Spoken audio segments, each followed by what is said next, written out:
দেবী হুমায়ুন আহমেদ পর্ব ৮। পাঠ করছি দেলোয়ার সৌরভ। সোহাগী হাইস্কুলের হেডমাস্টার সাহেব দারুণ অবাক হলেন। রানুর ব্যাপারে খোঁজখবর করার জন্য এক ভদ্রলোক এসেছেন, এর মানে কি? প্রতিদিন আগে কি হয়েছিল না হয়েছিল তা কি এখন আর কারো মনে আছে?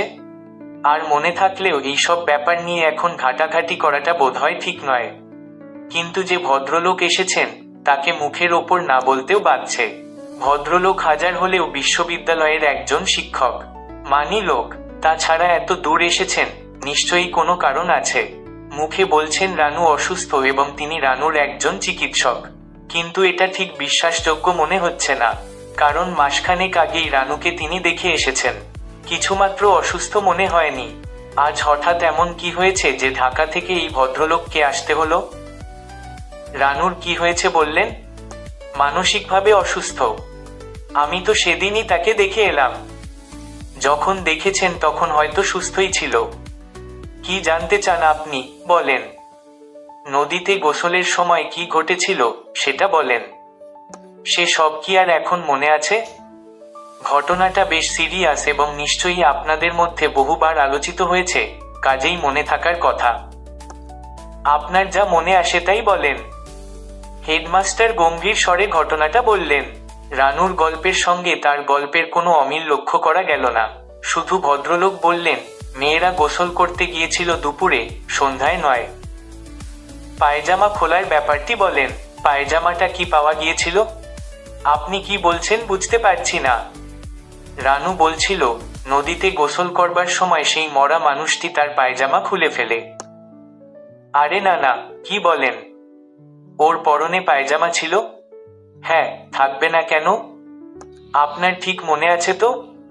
মনে থাকবে না কেন? পরিষ্কার মনে আছে। আপনি অন্য সবাইকেও জিজ্ঞেস করে দেখতে পারেন। ওই মরা মানুষটি সম্পর্কে কি জানেন? কিছুই জানি না রে ভাই। থানায় খবর দিয়েছিলাম। থানা হচ্ছে এখান থেকে 10 মাইল। সেই সময় যোগাযোগ ব্যবস্থা ভালো ছিল না। থানাওয়ালারা আসে 2 দিন পরে। লাশ তখন পচে গলে গিয়েছে। শিয়াল কুকুর কামড়াকামড়ি করছে। থানাওয়ালারা এসে আমাদের লাশ পুঁতে ফেলতে বলে আমরা নদীর ধারেই গর্ত করে পুঁতে ফেলি। আচ্ছা, ওই লাশটি তো উলঙ্গ ছিল, ঠিক না? জি না, ঠিক না। হলুদ রঙের একটা প্যান্ট ছিল আর গায়ে গেঞ্জি ছিল। মিসির সাহেবের ভুরু কুঞ্চিত হলো। আপনার ঠিক মনে আছে তো ভাই? আরে, এটা মনে না থাকার কোনো কারণ আছে?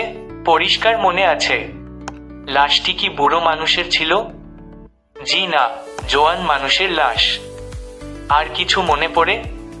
আর কিছু তো নেই মনে পড়ার। আপনার ওই মেয়েটির সঙ্গে কথা বলতে চাই, অনুফা যার নাম। শুনেছি ওর শ্বশুরবাড়ি কাছেই, হরিণঘাটায়। আপনি যেতে চান হরিণঘাটা? জি। কখন যাবেন? আজকেই যেতে পারি। কত দূর এখান থেকে? 15 মাইল। বেবি ট্যাক্সি করে যেতে পারেন। রাতে ফিরে আসতে পারবো? তা পারবেন। বেশ, তাহলে আপনি আমাকে ঠিকানা দিন। দেব। বাড়িতে চলেন, খাওয়া দাওয়া করেন। আমি হোটেল থেকে খেয়ে দিয়ে এসেছি। তা কি হয়, অতিথি মানুষ।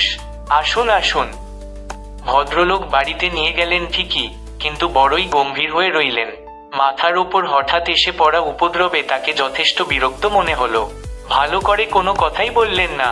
অকারণে বাড়ির একজন কামলার ওপর প্রচণ্ড হম্বিতম্বি শুরু করলেন। কিন্তু অনুফার বাড়িতে সম্পূর্ণ ভিন্ন ব্যাপার ঘটল। মেয়েটি আদর যত্নের একটি মেলা বাঁধিয়ে ফেলল। মিসির আলী অবাক হয়ে দেখলেন, মেয়েটির স্বামী সন্ধ্যাবেলাতেই জাল নিয়ে পুকুরে নেমে গেছে। অনুফা পরিচিত মানুষের মতো আদরে গলায় বলল, রাতে ফিরবেন কি কাল সকালে যাবেন? লোকজন মিসির আলীকে দেখতে এল। এরা বেশ সম্পন্ন গৃহস্থ। মেয়েটিও মনে হয় বেশ ক্ষমতা নিয়ে আছে। সবাই তার কথা শুনছে। ঘণ্টাখানেকের মধ্যে তাকে গোসলের জন্যে গরম পানি করে দেওয়া হলো। একটা বাটিতে নতুন একটা গায়ে মাখার সাবান। মোড়কটি পর্যন্ত ছেঁড়া হয়নি। বাংলা ঘরে নতুন চাদর বিছিয়ে বিছানা করা হলো। মেয়েটির বৃদ্ধ শ্বশুর একটি ফর্সি হুক্কাও এনে দিলেন এবং বারবার বলতে লাগলেন, খবর না দিয়ে আসার জন্যে ঠিকমতো খাতির যত্ন করতে না পেরে তিনি বড়ই শরমিন্দা। তবে যদি কালকের দিনটা থাকেন, তবে তিনি হরিণঘাটার বিখ্যাত মাগুর মাছ খাওয়াবেন। খাওয়াতে না পারলে তিনি বাপের বেটা না, ইত্যাদি ইত্যাদি। মিসির আলীর বিস্ময়ের সীমা রইল না। তিনি সত্যি সত্যি একদিন থেকে গেলেন। মিসির আলী সাহেব এরকম কখনো করেন না।